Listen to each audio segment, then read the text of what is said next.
Sharon, huli pero di kulong. Ano ba yan?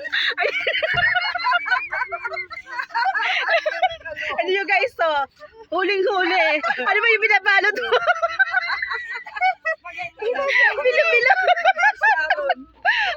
Oh, uso na pala ngayon ano, dapat talaga may ano, dalang plastic. Puso na yan. Nagka-Sharon. Yung Sharot. Dami sila kung ano matira din yan. Oh. Uy, madalamin lang kakaya yan. Ayan, 240. Binili lang ka, bagong pitas pa. Magtira ka. Mag-uubusin. Ito na nga. Ay, Ano ba kayo malapit sa palengke ng Santo Tomas? Oo. magkano yan ba pag ano, per sandok? Ganyan, papagod yan. Yan ang mga kapatid ko, mga pamangkin. Death anniversary kasi ng mother namin. Ay, ito.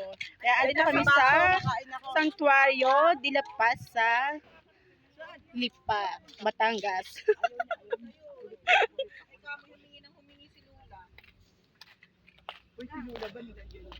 Uy, meron yun. Nalagyan niya na may suman. Hello, baby! Ayaw ka mo, nakahayin doon. Kahayin na. Butit, may dala kong plastic. Ay, alam na alam mo yung pagka magsasharot, may dalang plastic.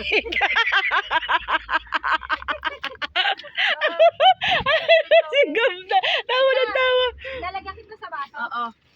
Itatali. O, yan, timang mo. Wala na matira. Lalagyan na lang, guys.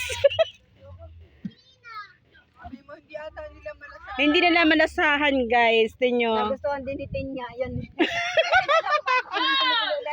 Ay, akala ko, ano na to, nakakulay red. Ay, pumunta ulit doon eh. O, tita, punta kami doon sa inyo. Magagawa. Ate, set mo na kasi. Diyan na nag-asher. Beach tayo. Kanino ba yan? Aywan. I-set mo na yun. Anong isa-set?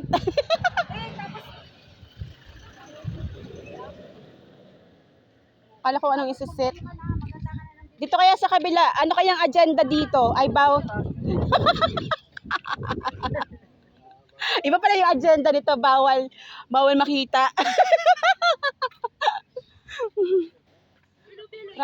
Kaya guys, ang init sobra.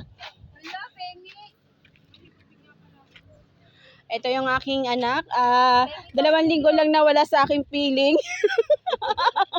Ito yung guys, ang laki na ng inalaki. Gutom na gutom. Kawawa naman. Diyos ko. Napabayaan ko. Wait, Asher. Wag ka maglaro ng ice. Ay, seryously mo pagbabalot ha. Dapat kung ano kayo mga kumuha. Yaan mo mo. May dito biyo na to. Gusto nyo ito kay Tita Joey lang. Ibawas mo na lang mamaya ng kaunti si ano. Sino? Siya tapin kong panginoon dyan. Ng kaunti lang.